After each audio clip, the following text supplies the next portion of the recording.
से हम कहना चाहते हैं, चाहे वो हैदराबाद का राजा सिंह हो, चाहे वो नुपुर शर्मा हो, चाहे वो यतीन आनंद हो, चाहे वो कोई वसीम कुछ नाम है ना, चाहे कैसे भी हरामी हो, हमारे आका के खिलाफ, हमारे आका के शान में गुस्ताखी जो भी करता है उसमें कोई शक व शुबा नहीं है कि वो असल से हो ही नहीं सकता।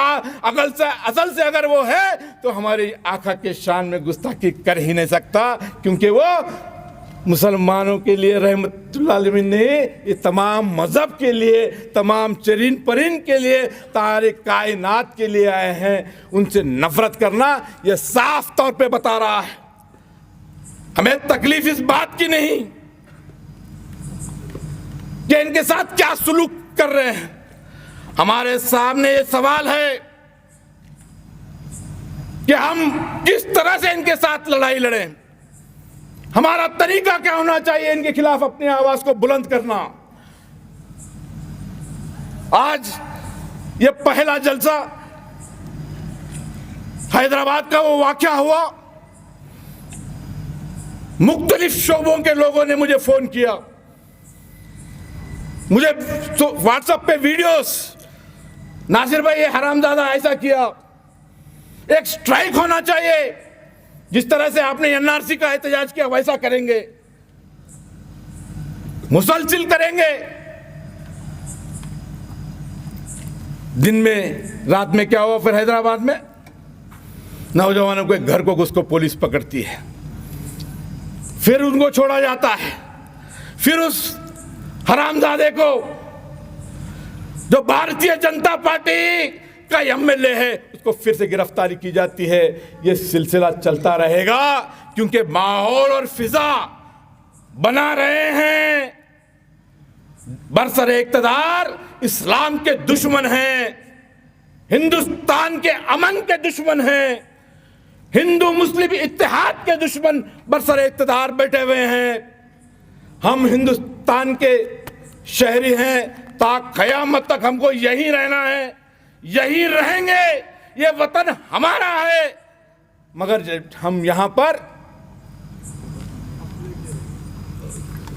हमारे नबी की शान कम होगी, इसको बर्दाश्त करके रहने का कोई मतलब नहीं है। हम अपने हक के लिए लड़ेंगे, हमारी शरीयत के लिए लड़ेंगे, हमारी शरीयत यहाँ पर महफूज रहे, हमारी शान यहाँ पर महफूज रहे। क्या बात है कि हम बर्दाश्त करो, हिकमत अमली से रहो। भाई प्रॉब्लम हो जाता प्रॉब्लम, एक काम करेंगे, हमें 10 लोग जाके मेमोरेंडम जाके देंगे, लोग जमा होंगे तो पसराबाजी हो सकती। मैं आपसे बोलता हूं, सियासत आसान नहीं है, सियासत को गाली बना चुके हो तुम। नौजवान को इस सियासत में आ रहा है, एक गाली बन चुकी है सियासत। सियासत गाली नहीं है, ये इस्लाम ने, हमारे नबी करीम सल्लल्लाहु अलैहि वसल्लम ने बताया है। जो बरसरे इक़्तिदार है उसका मिजाज क्या होना चाहिए। हजरत उमर रज़ी अल्लाह ताला अन्हु के दौर में वो गश्त किया करते थे, रात रात गरीब कौन है, क्या परेशानी है। एक वाक़या आपको याद होगा, जब एक माँ अपने बच्चे पिलपिलाते रोते हुए बच्चों के बीच हांडी में जो है चमचा हिलाते, हजरत उमर रज़ी अल्लाह ताला अन्हु देखते हैं कि क्या बात है, कितनी देर से बच्चे रो रहे हैं और तू कब से पका रही है खाना। तो माँ बोलती है कि मेरे पास खाने के लिए कुछ नहीं है, पकाने के लिए कुछ नहीं है, मैं खाली हंडी को हिला रही हूँ।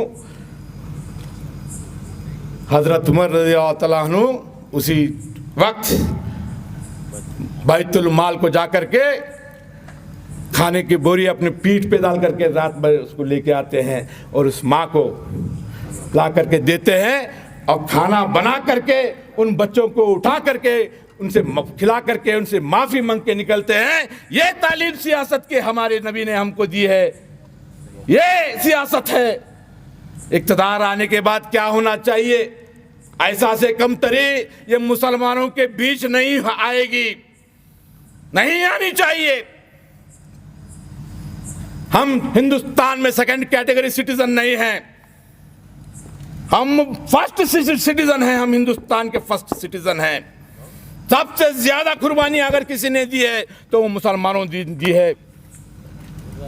हजरत टिप्पू सुल्तान रहमतुल्लाह अलैह, सिराजुद्दौला, कितने नाम गिनवाऊं, हजरत बेगम महल, मौलाना अबुल कलाम आजाद साहब, खान अब्दुल गफ्फार साहब, अशफाकुल्लाह साहब, मौलाना मोहम्मद अली जौहर साहब, शौकत अली जौहर साहब, कितने नाम गिनवाऊं, कितने सदर बने।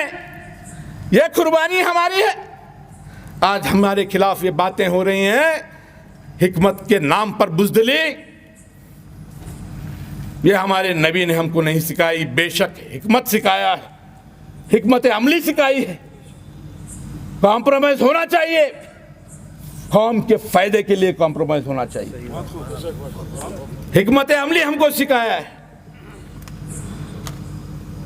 सुलह हुदैबिया के अंदर यह हिकमत हमारी थी, मगर उसका फायदा फतेह मक्का हुआ। कॉम्प्रोमाइज करेंगे।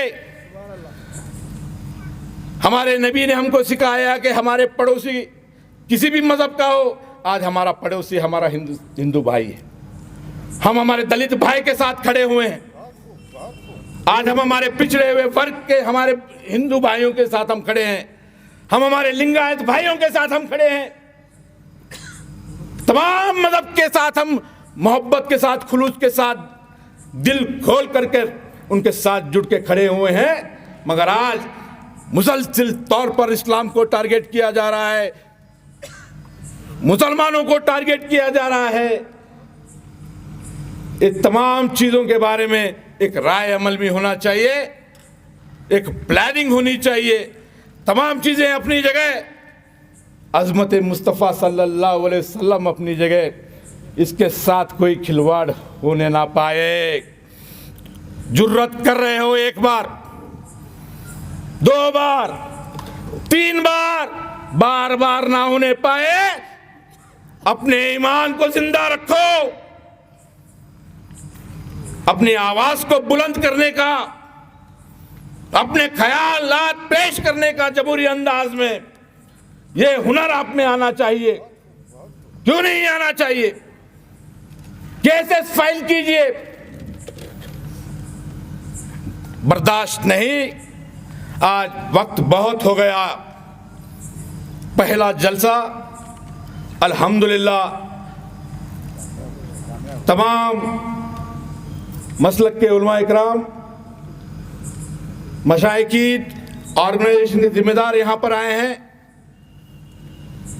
और हमारी जो नीयत थी, हमारी जो सोच थी कि एक रेजोल्यूशन यहां पर प्रेजेंट किया जाए और पार्लियामेंट ऑफ इंडिया में एक कानून बनना चाहिए, एक कानून बनना चाहिए जिसमें पाबंद किया जाए कि कोई किसी रिलीजियस हेड्स को, प्रॉफेट को और खुसूसी तौर पर नबी करीम सल्लल्लाहु अलैहि वसल्लम की कोई गुस्ताखी करता है तो उसको ये नॉन बेलेबल केस होना चाहिए। वो कम से कम जो है 4-5 साल जेल के सलाखों में रहेगा तो जब जाके रुकेगा। गुलबर्गा का ये जलसा पूरे मुल्क के लिए एक एग्जाम्पल बनेगा।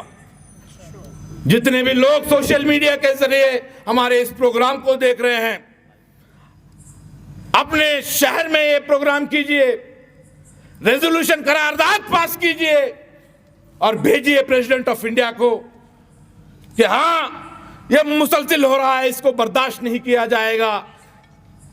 आज गुलबर्गा शहर का ये जलसा इंशाअल्लाह आगे आने वाले दिनों के अंदर हिंदुस्तान के बहुत से तालुके में, ज़िले में इस तरह के रेजोल्यूशंस पास करके हम इंशाअल्लाह भेजेंगे।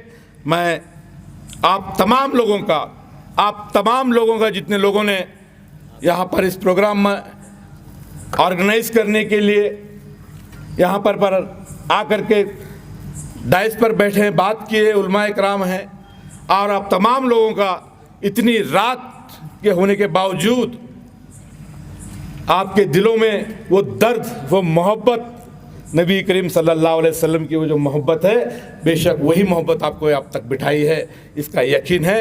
अल्लाह सुब्हानहू व तआला हमारा इस बैठने को, हमारे इस जमा होने को, हमारी सोच को, हमारी इस नीयत को कबूल करे। इंशाअल्लाह फिर एक मीटिंग होंगी। मैं एक शेर कह करके अपनी बात को ख़त्म करता हूँ कि मोहम्मद से वफ़ा तूने, कि मोहम्मद से वफ़ा तूने तो हम तेरे हैं, ये जहां चीज है क्या लोहो कलम तेरे हैं। शुक्रिया।